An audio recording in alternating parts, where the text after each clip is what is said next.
दोस्तों, ये तो आप जानते ही हैं कि स्वर्ग और नर्क का रास्ता हमारे कर्मों से होकर गुजरता है। बचपन से लेकर अभी तक हमें यही सिखाया गया है कि अगर हम अच्छे कर्म करेंगे तो हमें स्वर्ग जाने को मिलेगा, और अगर हम बुरे कर्म करेंगे तो नर्क का द्वार हमारे लिए खुल जाएगा।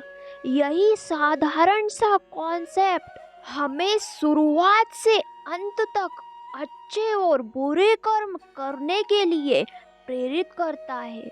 हम सभी ने महाभारत पढ़ी, देखी और सुनी है, और पता भी होगा कि पांडव धर्म की तरफ थे और कौरवों ने अधर्म किया था। लेकिन क्या आपको पता है कि युधिष्ठिर जब स्वर्ग पहुंचे थे तब उन्होंने स्वर्ग में दुर्योधन और शकुनी को विराजमान देखा था, लेकिन उनके भाई और द्रौपदी सभी नरक में थे। दोस्तों, इसके पीछे महाभारत की एक महान कथा है। इसके बारे में ज्यादा लोगों को नहीं पता है, तो आइए जानते हैं वह कौन सी कथा है जिससे आज तक हम और आप अनजान थे। आखिर क्यों शकुनी पहुंचे थे स्वर्ग? इसके पीछे भी महाभारत की एक कथा है। दरअसल शकुनी ने कभी अपने स्वार्थ के लिए कोई पाप नहीं किया था। वह सिर्फ अपने परिवार के खिलाफ हुए अपराधों का बदला ले रहे थे। गांधारी अपने समय में अखंड भारत की सबसे खूबसूरत राजकुमारी मानी जाती थी, और जब वह पैदा हुई थी तब पंडितों ने कहा था कि उनके पति की उम्र कम होगी। यह कारण है कि गांधारी के पिता महाराज सुबला ने एक बकरे से गांधारी की शादी कराकर उस बकरे को मार दिया था ताकि दोष कम हो जाए।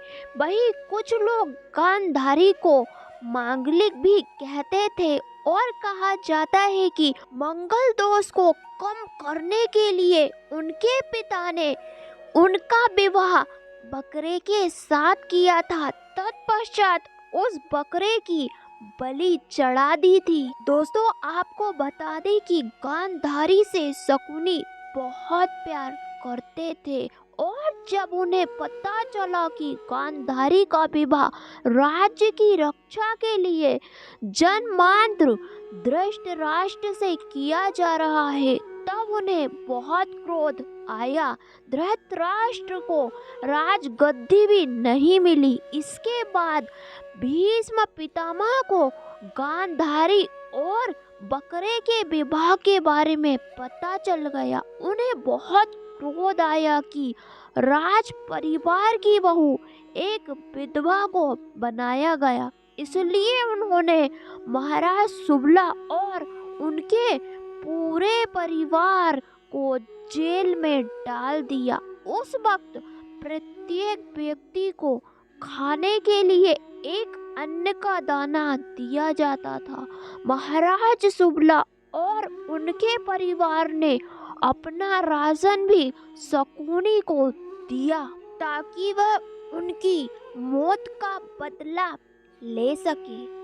एक के बाद एक सभी शकुनी के सामने मरते गए, और शकुनी ने अपने पिता की अस्थियों से ही वो जादुई पासे बनाए थे, जो हमेशा शकुनी की बात मानते थे। जो शकुनी कहते थे वह वही लाते। दोस्तों, आपको बता दें कि शकुनी हमेशा अपने परिवार के लिए जिए, इसलिए उन्हें अपने पापों के बाद भी कुछ समय के लिए स्वर्ग मिला।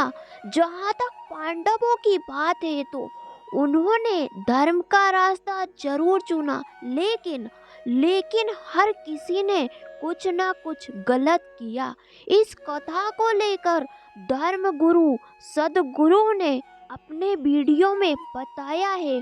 उन्होंने महाभारत की इस कथा का ठीक तरह से वर्णन किया है। दोस्तों, अब प्रश्न उठता है कि आखिर पांडवों को नर्क क्यों जाना पड़ा? आखिर कौन से वह कारण थे जिनकी वजह से पांडवों को नर्क जाना पड़ा? आइए जानते हैं। महाभारत का युद्ध जीतने के बाद पांडवों ने हस्तिनापुर में राज करना शुरू कर दिया। युधिष्ठिर धर्म को मानने वाले राजा थे और उन्होंने 36 सालों तक राज किया। इसके बाद उत्तरा और अभिमन्यु के पुत्र परीक्षित को अपना राजपाट सौंपकर वह स्वर्ग की ओर चल दिए। रास्ते में उन्होंने कई चीजों को देखा और जब वह पर्वत पर पहुंचे तब सबसे पहले द्रौपदी गिर गई और वह उसी क्षण मृत्यु को प्राप्त हुई। इस पर अर्जुन, भीम, नकुल और सहदेव ने पीछे पलटकर देखा, लेकिन युधिष्ठिर ने नहीं देखा। जब भाई ने सवाल किया तब युधिष्ठिर ने कहा कि द्रौपदी ने हम पांचों को अपना पति माना, लेकिन सिर्फ अर्जुन से ही वह सबसे अधिक स्नेह कर पाई। ऐसे में उन्होंने अपने धर्म का पालन नहीं किया। दोस्तों, वही आगे चलकर नकुल भी गिरकर मृत्यु को प्राप्त हो गए। उसमें युधिष्ठिर ने जवाब दिया कि नकुल को अपने रूप पर बहुत गर्व था। वह खुद को संसार का सबसे सुंदर पुरुष मानते थे। यही घमंड उनका पाप था। थोड़ा और आगे चलने पर सहदेव भी गिरकर मृत्यु को प्राप्त हो गए। ऐसा होने पर जब अर्जुन ने युधिष्ठिर से पूछा तब उन्होंने जवाब दिया कि युधिष्ठिर को घमंड था कि वह सबसे बुद्धिमान है और उनके सामने सब कुछ होता रहा, फिर भी उन्होंने अपनी बुद्धि का इस्तेमाल नहीं किया और न ही अधर्म पर कुछ बोला और न ही उसे रोकने की कोशिश की। यही कारण है कि सहदेव आगे नहीं जा सके। दोस्तों, थोड़ा और आगे चलने पर भीम के साथ भी कुछ ऐसा ही हुआ। तब अर्जुन ने पूछा कि भीम तो कोई घमंड नहीं करता था, फिर उनके साथ ऐसा क्यों हुआ? इस पर युधिष्ठिर ने कहा कि भीम को उनका लालच मार गया। भीम इंसान होते हुए भी किसी पुरुष की तरह खाते थे और खाना देखकर खुद को रोक नहीं पाते थे। इसके अलावा वह दूसरों की विपत्ति में खुश होते थे। अगर कौरवों के साथ कुछ बुरा होता था तो वह खुद ही प्रसन्न होते थे। इसलिए भीम आगे नहीं जा सके। आखिर में अर्जुन गिरे और सवाल पूछने वाला कोई नहीं था। तब युधिष्ठिर ने कहा कि अर्जुन खुद को विश्व का सबसे अच्छा धनुर्धर मानते थे। वह अपनी कला में अच्छे थे, लेकिन सबसे श्रेष्ठ नहीं। इतना ही नहीं, उन्हें हमेशा ये डर रहता था कि अगर उनसे बेहतर कोई आ गया तो उनका क्या होगा। उनके मन का यही डर उन्हें आगे नहीं जाने दे रहा था। आखिर में युधिष्ठिर मेरु पर्वत के शिखर पर पहुंचे। तब इंद्र ने अपना वाहन उन्हें लेने के लिए भेजा। अगर इस पर्वत के शिखर तक कोई संपूर्ण ज्ञान के साथ आधा जाता है तो उसे अपने शरीर के साथ ही स्वर्ग जाने को मिलता है। इंद्र के वाहन में जब युधिष्ठिर जाने लगे तब उन्होंने देखा कि हस्तिनापुर से एक कुत्ता उनके पीछे आ गया है। इंद्र ने बिना उसके जाने से मना कर दिया और इंद्र ने कहा कि ऐसा नहीं हो सकता। तब युधिष्ठिर ने कहा कि अगर यह इतनी लंबी यात्रा करके आया है तो यह तय करने वाले हम नहीं होते कि वह आगे जाएगा या नहीं। उसने खुद को साबित कर दिया है।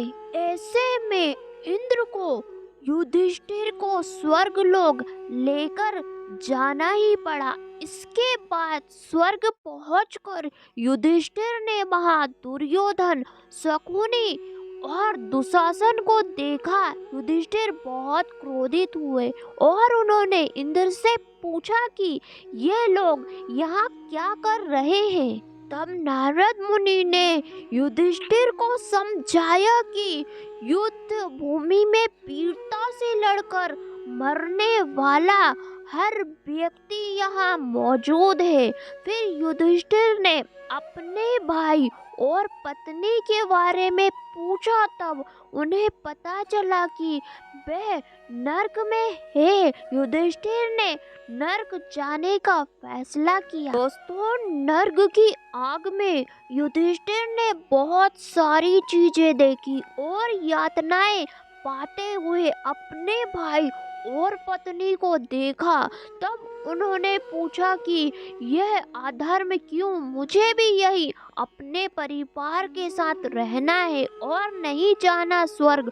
तब इंद्र और अन्य देवता प्रकट हुए और उन्होंने कहा कि आपने अपने मन से सब कुछ त्याग दिया और खुद को इतना कठोर कर लिया कि अपने परिवार के मरने पर भी मुड़कर नहीं देखा। लेकिन स्वर्ग आते ही अपने अंदर के क्रोध को नहीं मिटा पाए।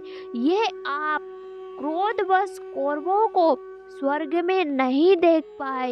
यही आपका पाप है। तब युधिष्ठिर ने वहां बैठ अपने कर्मों के बारे में सोचा और अपने मन से नफरत को हटाया। तब वह स्वर्ग जा पाए। आपको बता दें कि असल में कौरव सिर्फ कुछ ही क्षण के लिए स्वर्ग में थे और पांडव कुछ ही क्षण के लिए नरक में।